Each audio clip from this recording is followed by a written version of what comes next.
While on a business trip to Miami, I matched with this guy and I really hit it off with him. At first, he was really pushing on meeting up, and I have to admit, I was hesitant but caved in on the last day again. Turns out, he seemed really interested and kept in touch, making effort, etc. I'll admit, I was not used to this. So we continued to see each other every time I was in town. His birthday weekend came, I decided to stay at a friend's condo nearby and offered for him to stay with me. The entire time I was there, he avoided me in every way possible. Every dinner plan I made, he bailed on me or would ask to push it. The night before I was leaving, I said fuck it and made plans with my friends without him. While I'm at the club, he was blowing up my phone to stop by, that he wanted to see me. Stupid me, I left the club. After escaping a 2-year-long, toxic, manipulative situationship, I decided to put my trust in the Bumble gods for my next relationship. Usually I swipe for a self-esteem boost, but while on a business trip to Miami, I matched with this guy and I really hit it off with him. At first, he was really pushing on meeting up, and I have to admit, I was hesitant but caved in on the last day and met him at a local bar. We hit it off well, a little too well, and I honestly thought it would sort of just be a one-night stand and I'd never see him again. Turns out, he seemed really interested and kept in touch, making effort, etc. I'll admit, I was not used to this, so we continued to see each other every time I was in town, which was a minimum once a month. This one might be good. Let's keep reading. Everything was going great, and I finally thought a long-distance relationship was going to be it for me. Until his birthday weekend, I let him know I would be in town, to which he seemed really excited leading up to it. When his birthday weekend came, I decided to stay at a friend's condo nearby and offered for him to stay with me. He said he was working but would probably stay over. When I got there, he told me he got a hotel room, 8 minutes away from my condo. The entire time I was there, he avoided me. The entire time I was there, he avoided me in every way possible. Yo, I thought the story was heading somewhere nice, but it turns out, nah, it's another disaster, right? This man is either bipolar, or he got a lot of other women up there in his hotel, it's keeping busy with, and he's just, just hitting you up whenever he's bored. I don't know, you're just not doing it for him. Maybe you guys are just talking buddies or something.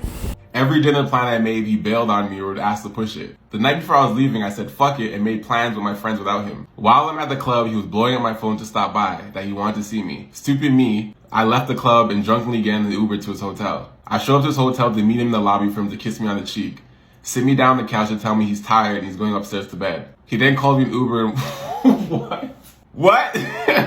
Wait, you left the club to go see him, you get there, he kisses you on the cheek, and he sends you back in the Uber? Okay, let's keep reading. He then calls me an Uber and walks me outside. When I land back home, he sends me a long text about how bad he felt that we couldn't spend time together. He was just really busy and didn't know how to balance me, his friend groups, and family. I gave him the benefit of the doubt and decided to forgive him and move on. Recently, I went back to Miami for work again, where we planned on spending a few days together. He met my friends, and the first night went pretty well. We were supposed to spend Sunday together, but something came up. He got called into work and I had to... You know what? I'm starting to think that this guy's using this work as an excuse. There's no way he's always has to go to work. Like, what is the timing in this? Like, look at it. What a coincidence. Every time you guys are gonna meet up, he has to work? Nah. He was a family member, and he said he really wanted to spend time together and asked for us to do dinner Monday instead. I agreed and let him know what time and meetings ended. He told me he booked reservations at a really expensive restaurant in Miami. The kind of restaurant that charges you $50 per person if you don't cancel 24 hours prior. Monday comes along and I haven't heard from him. I'm thinking he's respecting my time and knows I'm just busy. Respecting your time. Yeah, that's what it is. An hour before our dinner reservation, I get a text from him saying he wasn't really feeling the weather. I told him it stopped raining in the afternoon. As I saw a little bubble typing, I gave him a heads up that the restaurant charges you if you don't show up. And that I wasn't going to force him to see me. If he wanted to just chill out, forget it, and just come over. To which he replied, fuck that, I'll just start getting ready. I left my hotel and I went to the restaurant, and I figured he'd be getting there a bit later. 45 minutes passed by and I texted him asking him where he is. To have him reply, oh, since you said forget it, I didn't bother getting ready? I wrote him a whole report with citations of where exactly he got me fucked up, and I told him that this was the second time he's done this to me. His response was, yeah, that's my bad. Oh man, niggas are fucked. I put my phone down, ate my $300 dinner, and went home with a bottle of wine. 4 days later, I get a text from him apologizing for the dinner with an I'm sorry gif. So, you met this guy in Miami, everything was going great, and he avoided seeing you every single chance he got. I feel for y'all. I'm starting to really feel bad. Like, these are getting bad. Yeah, this is a pattern on his part. This guy, I don't know what's up with him, but he's bipolar for sure. For sure. And he sounds like a little boy. I don't know. Guy has like horrible time management skills. He never shows up for this date. He keeps on bailing on you and he keeps on apologizing and then he keeps on gaslighting and all that. Come on, bro. Like, why are women dealing with these type of men out there? You women gotta learn better. And I bet you anything, she still gave him a chance at the end. Because she's so patient. She keeps on tolerating him. I guess that's how they are, right? With whomever they're attracted to. When you're that good looking, you get a free pass card. She needs to learn her lesson. Things are getting pretty serious. Just wanted to make sure he's not entertaining anybody else. His picture and name is in the comments. Okay, he's cute. And there's 100 comments. That's not good. Hey boo, that's my baby daddy. And here we go. She replied with, "Oh, word? He didn't tell me he had kids." They never do, girl. They never do. The baby mama said, "Yes, we have 4. 4? Good God. He was just in my house last night. Girl, it is not looking good. Abort mission." The next comment. "He is also my baby daddy." No way. You're lying. "He was just in my house last week." I know this girl is pacing back and forth in her house reading these comments mad as fuck. Someone else commented, "If it's another baby mama, I'm gonna actually lose my shit." Oh, it's a man. He said, "This is awkward because he was also at my house last week." Yeah, that's crazy, yo. This dude's got a lot of baby mamas. Yo, he's worse than Genghis Khan. I gotta tell you that. A lot of baby mamas out there, and that's the thing with this Facebook group. You know, nowadays you ain't gonna get away with them. Them women's gonna be dropping receipts, right? All they gotta do is just post you out there, and if you're a man and you've been going out, trust me, your business is getting aired out. You know, with advancements of technology and all that, man, y'all gonna be struggling cheating nowadays. Cheating ain't easy like back in the 1960s, 1970s, whatever, when you had no Wi-Fi's and stuff. Now they got these dating Facebook groups, which are in every country, cities, you name it, towns, small towns. All it takes is one woman to post your picture there, and all them other women you be messing with, they gonna go there and flame your ass. So as a man, you gotta learn better. When she start moving like that, you don't even respond to her, and then let her text you, "Hey, is there something going on? Why are you not responding?" I was like, "Oh, no, I was interested in dating you, but then you didn't seem interested, so I moved on." A man left me at a bar after he found out I slept with a black man. So I met this guy online, and we decided that we were going to go on a date. We were only talking for a couple days, but it was going well, and I was like, "Hey, it's Sunday. What are you up to today? You want to watch some football? We'll get a drink." And he was like, "Yeah, for sure." So we met at a bar. We're hanging out. I am not one that's like, "How many people have you slept with? What's your number?" Blah. We're fucking adults. I could care. Are you clean? I don't like. Why is this still? It isn't a thing. But we were watching football, which led into a conversation about someone that I had slept with, and so we were talking about it, and he was like, "What?" And I was like, put back a little bit, and I was like, "What do you mean what?" And he was like, "He's black." I was like, "Yeah, I'm fucking aware."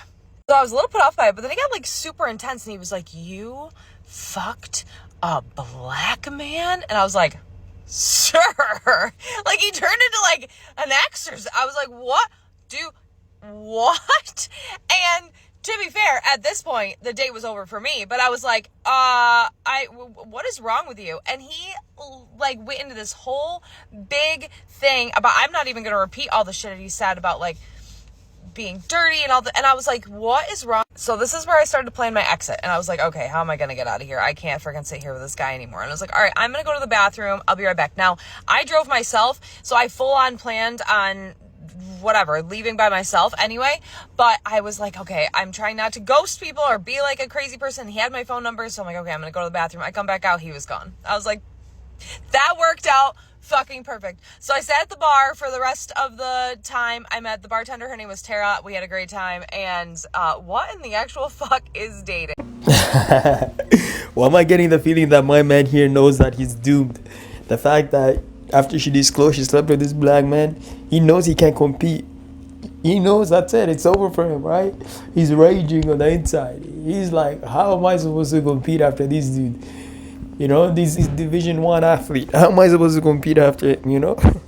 That's why he's a little bit bitter. I wouldn't be surprised. When my marriage was failing, me and my husband would never have anymore. The only way we would do it is he would put on a Moneybag Yo music video on the TV, and then I would watch Moneybag Yo while he had with me, and that's the only way he could get me to have with him. So you were thinking about someone else? I was just staring at Moneybag Yo. He knew I was thinking about Moneybag Yo. I didn't look at him at all. Poor dude. Get behind me, let me watch my man. So anytime he put on Moneybag Yo, I'm like, oh, he wants to have sex. That's hilarious. Who would have thought you would be in a marriage? But then he'd be like, just go work. Like when he wasn't able to put it down, he just told me to go to work. Oh, yeah? Yeah. Oh, so you were doing work while with him? I was doing while married. What? Yeah. He was cool with it? Yeah. He met me when I was only doing professional. He would be on set with me and like watch me do like 4 guys, and he would be like behind the camera and he'd like come blot the spit on my face and the blood. What? He was a cock. That's what everyone said. We're just trying to explain it like, oh, he supports me, but he got turned into Internet has all these clips of him like world's biggest cuck. So he was like not happy about that. Since I have some awesome guys on TikTok right now listening, I'm thinking, may I have your opinion, please? What is it with men these days and not wanting to date? Do you guys have a fear of commitment? Is it the woman these days? Does it have anything to do with spending money on women? Does it have anything to do with trust issues? Maybe dating apps? Maybe you feel like there are endless options in terms of significant others? Please let me know in the comments. Damn, this is like one of those exam questions where they give you like 2 seconds to answer and you're like, you know, they go A, B, C, D, and then the last option being all of the above. Well, we're gonna have to go with all of the above. All right. That's the main reason why none of these men want to be dating nowadays. All of the above, all the reasons you just listed are exactly that. So I'm just coming out of a date and he's never gonna see me again, but he asked me a question that kind of made me go. He jokingly was like, oh, so who are these other guys that I'm in competition with?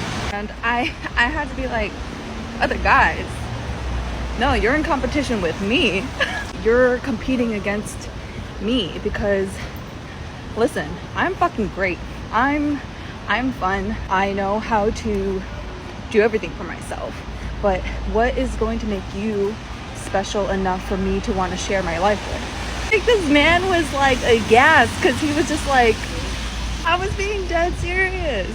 You guys have to remember, you're fucking great, and I think the longer I'm single, which I think is like coming on it's coming up 3 years now. There's something else that like I love more than myself. I'm very sure of who I am as a person. Men are scared of independent women. Like, y'all should be. Like, if you are not coming in prepared and sure of yourself, then you're not game. Also, the part here where she says that you're in competition with me, I don't like how she's wording this, because let me tell you one thing.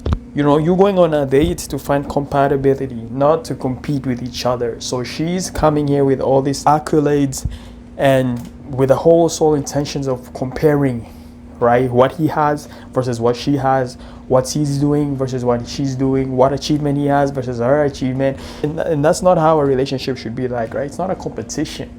Both of you guys are here to see if there's a connection, if there's chemistry, and you know, because like if she's going with this mindset of like, oh, what are you bringing, you know, how are you competing with me, it's already setting off for a toxic ass relationship. Because you gotta realize she's the type of woman who's always gonna be comparing, for example, how much income she's bringing home versus how much income you're bringing home, what she's doing versus what you're doing. It's like a notch for a notch. Just because she cleaned yesterday, it means today you gotta be cleaning. Just because she cooked yesterday, you gotta be cooking. So imagine a relationship like that. Oh, it's terrible, right? So I mean, yeah, I feel like he had a valid question when he asked who he's competing against, what kind of man, because he wanted to probably know what the opponents are, right? He didn't expect her to answer this way, like, you're competing with me. Like, what? This is not supposed to be a competition between two partners who are interested in each other. You guys are supposed to come together in unity and work together through problems, through whatever. You guys are supposed to be a team. He's not supposed to be competing with you. Both of you are supposed to be competing together against the world. But now you're turning this to like a competition between each other. You see what I'm saying? So I mean, yo, on his part, hey, he dodged a bullet. Good for him. You did him a favor. All I would say. I'm about to say something that is not going to be the nicest thing I've ever said, but it has been on my mind for a minute. So back when I used to be on the dating apps, I have recently been delivered from those apps. Thank you, God. I'm not going back. Back when I was on there, the most hilarious thing would be when you scroll through their profiles and you come across the profile of a man who is, I'ma say it nicely, it's just giving a face that only a mother could love. I'm sorry, don't shoot the messenger. That's what it's giving. And you go to his dating intentions and he on here talking about, I'm looking for something short term, something fun. Sir, be so for real right now. Be so serious. You think that you're finna get on here and you're gonna find something? You think you finna get a friends with benefits on here looking the way that you look? Are you being serious today? It's not giving that. Your face is giving, he's not that cute, but he treats me really well and he's very sweet, so I'm gonna give him a chance. That's what that's giving. You need to be on here offering women the most genuine love and companionship that they've ever experienced. You need to be creating the most romantic experiences that they've ever had. You're not giving short term, baby. You're giving, I gave him a chance, I'm glad it worked out, but he wasn't my type for real. That's what you're giving. Yeah, well, I mean, that's his preferences, right? At least he's laying it out up front, rather than you got other men out here who are gonna tell you exactly what you want to hear, right? They're gonna tell you that they're ready to be a stepdaddy to your little kids. They're ready to, fly you over. They're ready to make you a stay-home mom. They're ready to do all of this, settle down with you, live in your little white picket fence. You got men out here selling you dreams, and then guess what? The moment they bed you, they're nowhere to be seen. They disappear. They're way faster than Casper the Ghost. Your phone is blocked, right? You can't even get through to him. It's as if almost like he was non-existent. He never came to your life. That's how fast he's gone, right? So I mean, at least this man is being honest. Even though, granted, he's not that good looking, at least he put his preferences up front and what he's looking for, laying it out how it is, right? Therefore, whoever chooses to go with him or entertain him, they cannot be like, oh, he played me, he tricked me. You know what I'm saying? He's staying true to what he wants, what he's seeking. So I think that's a mature man on his part, right? But I mean, yeah, we're all gonna, it's all fun and jokes and all, because, I guess on your part, he's not that good looking and all. But I mean, I think he knows what he wants and he's honest with it. It may not be your cup of tea. At least he's an honest man. Aside from the other men out there who are your cup of tea, really good looking and all, but once they get them buns, they're gone. You can't find them. They don't even want anything to do with you. Matter of fact, they got you unblocked. To make it even worse, there's also men out there who already got women back home. Who already got women, right? Who even married, who even have kids. But they're out here on the maps pretending that they're single, that they're just, looking for something long term. They're there to just entertain you until they get your buns and they're gone too. Right? So at least this man is honest, even though he's not that good looking. But me personally, I can't have female friends. And that doesn't mean I don't have females I'm cool with, because I do. If I see you out, I'm gonna say what's up. You might have my number, I may have yours, but we not buddy-buddy. We don't text and talk and FaceTime. I don't call you at the end of the day. We not chatting like that, right? That's what I mean when I say a female friend. Me and my boys, we talk every day. Me and my mom, we talk all the time. I'm not buddy-buddy with a girl that I'm not trying to get with, Let Mama Jack find out my pops got female friends. I won't have a pops no more. Think about anybody with a happy marriage. Do they got friends, like real buddy of the opposite sex? I can't name them. My grandparents been married over 50 years. I ain't never seen my grandpa hanging out with no women. Or him getting on the phone just chatting with some girl. Ain't happening. Not on Mama watch. I don't know why y'all think that it's supposed to be a thing. I don't know why you think a guy is a bad guy because you don't know how to have just platonic relationships with women. No, I do. And you can argue me all day, but I ain't doing it. That's just me. And for that same reason, do not think that I'm finna have a girl who got guy friends. You got guy friends? Oh, that's cool. Well, you don't got a boyfriend. Yo, he got a point. I mean, he has his own preferences and how he runs his own ship, right? But all we can say is that, I mean, Yeah, I mean, I wouldn't really recommend having girls as friends and all. That does not discredit that there's actually good women out there that make good friends, right? That will give you good advice. It's just a matter of time before you start liking them. Like, the only way this could work is if the woman is unattractive and not your type, but you can keep her as a good friend. But if we reverse this a little bit, if a woman was to have guy friends, you already know for a fact those guys do not have good intentions. Unless the dude is gay, he has a girlfriend or he's married, whatever. But you gotta realize that the problem about having the opposite sex as friends is the fact that one of them is just gonna get feelings for the other. That's it. Like, that friendship is somehow gonna get destroyed because one of you is gonna wanna pursue things at a much deeper level than they are. Right? It might not be now, it might not be tomorrow, but let me tell you, one point, right? Whether you're a man who's friends with women or you're a woman who's friends with a man, yeah, this will not remain a platonic friends forever kind of relationship, right? So unless both of you guys are like married or you have you're both of you are dating, but even so, all it takes is that fine line, you know, that fine line when you guys are alone and you're in your weakest moments, whatever, and before you know it, you guys are gonna do the deed, right? So I don't know, someone makes a point. Anyways, guys, that's a video. Leave a like, comment, subscribe. Let me know what you all thought about it. What did you guys think about that first story, though? That woman, the woman who we thought she was having a good relationship. We thought she was heading down the right path with that man, but turns out the guy keeps on ghosting her, you know. And then he keeps on apologizing, and she keeps on forgiving him, and he keeps on doing the same thing over and over again. Comment down below. Let me know what you all thought about that, and I'm gonna catch you guys on the next one. All right, peace.